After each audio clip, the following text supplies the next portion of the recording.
Let me paint a picture in your head. A young girl, around 7, has a passion for video games but has never thoroughly played through anything except your basic platformer. Anything other than a platformer she has only mindlessly roamed around in. She doesn't know much more than just, here's a goal, make your way to it. She's rummaging through her aunt's collection of video games looking for a new one to play. Then something catches her eye. What looks to be like the Mario she knows, but different. If it wasn't already obvious, that young girl was me, and that game was Super Paper Mario.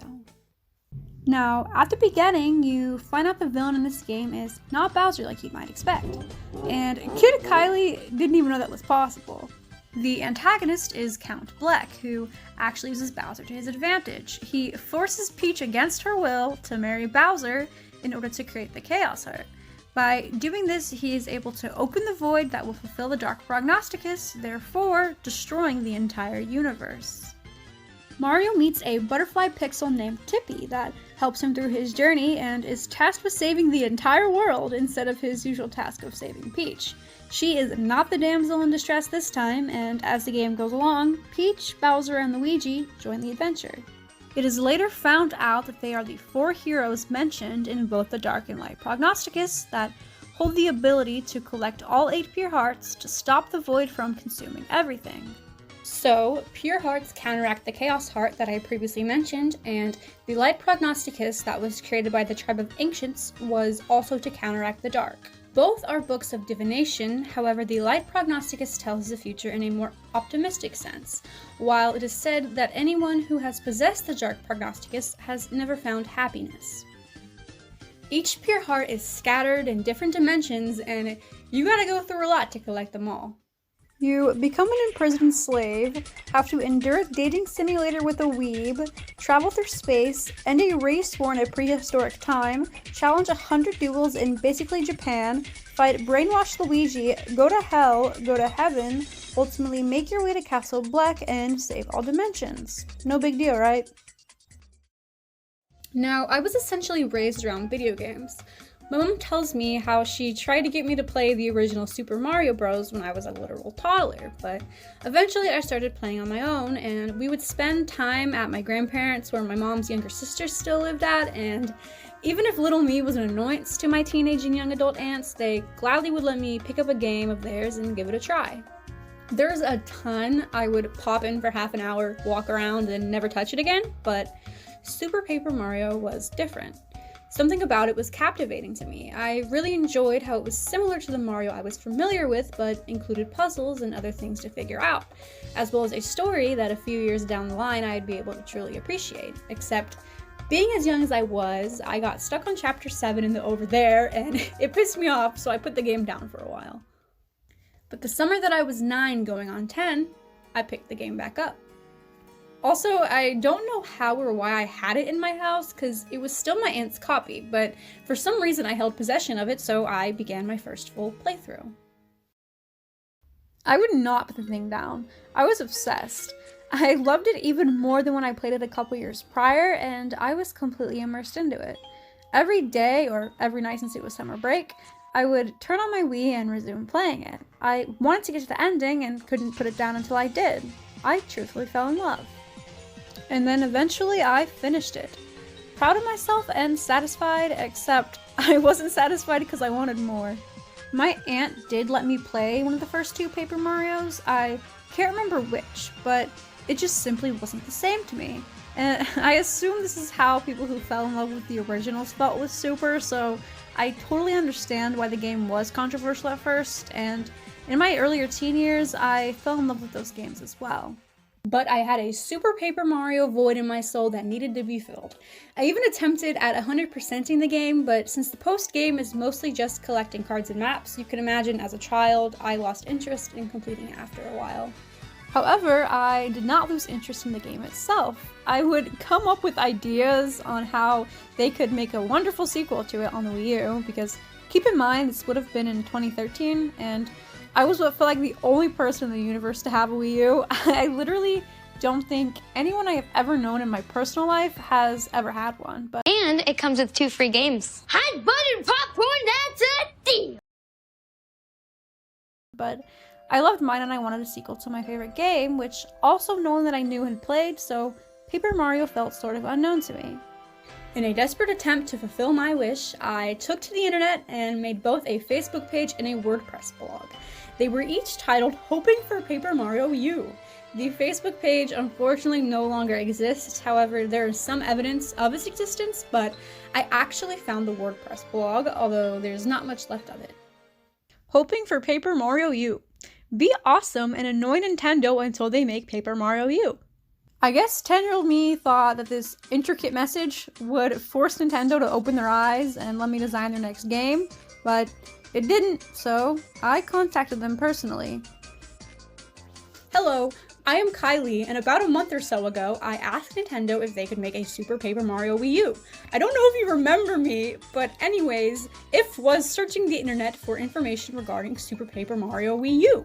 I found a lot of information. Some were from Nintendo saying there was an unannounced project for Wii U. Also, some fans of Paper Mario were saying they wanted a Super Paper Mario for the Wii U.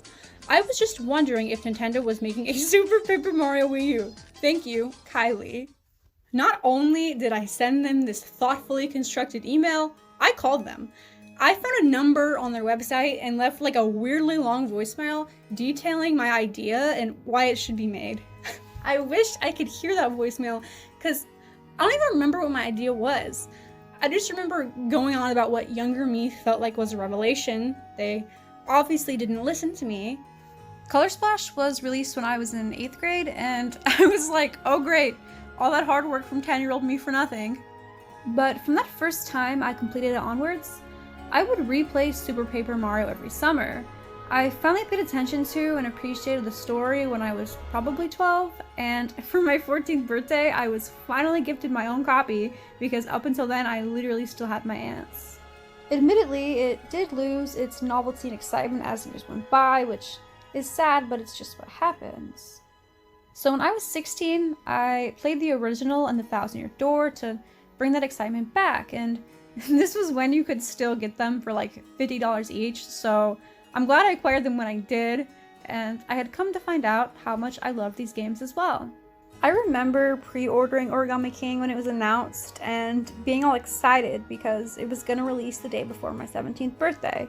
Since Bug Fables released on the Switch not too long before, and I had just graduated high school so had literally no responsibilities at all, this was a pretty great time for me. I do miss how everything was just so much more amazing and fascinating as a little kid. Life just hit different. I mean, I swear the world looked different, and I wish I could replay this game with fresh eyes. This past fall, I did get to watch my boyfriend play it for the first time ever, and I lived through that and it helped me ignite those feelings I had as a child.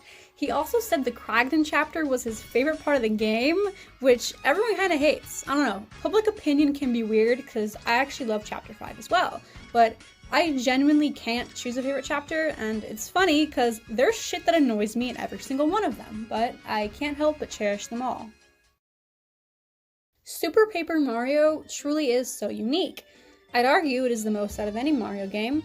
What comes to mind off the top of my head is how Mario 2 was for sure out there, but Super Paper Mario just contains so much depth. There's the main storyline, which is the tragic love story about Blumiere and Timpani. Unable to be together due to a Romeo and Juliet-esque situation, Blumiere starts a new evil life as Count Bleck and is determined to fulfill the Dark Prognosticus. He wants to end the world, but more importantly himself, as he cannot stand to live in a world without Timpani and believes she is dead. Can I just say that, in reality, this whole dynamic is insane and toxic as shit, but it's fun for a game. Unbeknownst to Bleck, Timpani still exists, but was turned into a pixel by a descendant of the ancient tribe, Merlin, in order to save her life. So, Blumiere became Bleck, and Timpani is now called Tippi. She is the main partner throughout the game, and as it unfolds, she begins to remember her previous life as Timpani. Eventually, Bleck comes to the realization that Tippi the Pixel is a transformed version of the Timpani he loves. However, by the time he realizes this, it is too late to save the universe he wanted to destroy, while also living a life with Tippi. They end up sacrificing themselves in order to save all dimensions, and presumably end up in an afterlife happily ever after. which also contrasts to the warning in the Dark Prognosticus that I mentioned previously, which states no one who has possessed it has found happiness, because Blumiere finds his happiness in the end after all. Dimentio, the conniving jester, betrays Count Bleck and is secretly the true villain, as his goal is to destroy everything and become basically an overruling god of the New World. He brainwashes Luigi in an attempt to succeed in his goal, as he claims Luigi is the ideal host for the Chaos Heart. The final boss is a Dimentio-controlled Luigi.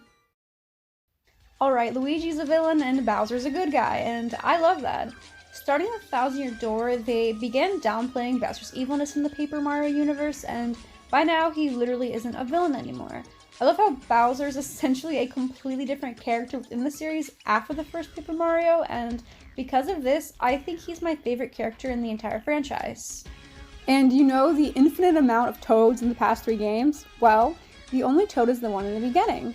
There is a surplus of original characters and enemies. It almost makes it feel like a non-Mario game, just with Mario, Luigi, Peach, and Bowser thrown in. I truly think this is what made the following games so unoriginal, as they went with what some thought was too out there and had to backtrack on it, but I just absolutely adore it.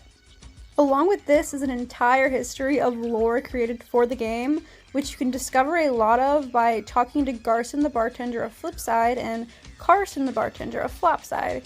I remember doing this as a child and just discovering all there was to know about the game. Have you noticed how I haven't mentioned a single thing about the actual gameplay? I think that's what makes this game so divided. Because if you're primarily looking for great gameplay, then obviously the first 2 are your best bet. I can't deny that.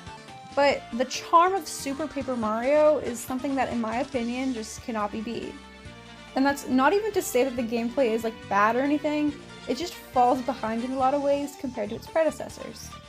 And I of course have to mention that the soundtrack is perfect. It's filled with so much emotion, I suppose is the right way to put it, and some are just absolute pops. They just do an exquisite job at depicting through music whatever feeling or situation the game is supposed to be in during that moment. Like Memory, that plays in the little timpani blumiere excerpts in between chapters, genuinely feels like love. You can feel the sense of impending tragic doom in the Castle Bleck theme. The ultimate show, which plays as you defeat Super Dimentio, feels badass, and hearing any song from the soundtrack sort of transports me back in time in a sense. I think this will forever be my favorite video game. Even though at this time in my life, I do technically enjoy actually playing some other games more, nothing will ever mean to me what Super Paper Mario does to me. And I'm sure you will have a game like that too, which I'd love to hear about. There are just certain things in life that hold a significance that nothing else can compare to, and it goes way beyond video games. Favorite things and what holds sentimental meaning to you in this lifetime is what I feel makes you, you. Aside from personality traits and obvious attributes to a person's being passionate about things gives more meaning to living for me. I hope you enjoyed my more story-based approach to my video on Super Paper Mario, because I honestly was stuck for a bit thinking how I wanted to go about it, but I felt this was definitely the right way. So, for now, may we meet again in another time and place. Thank you.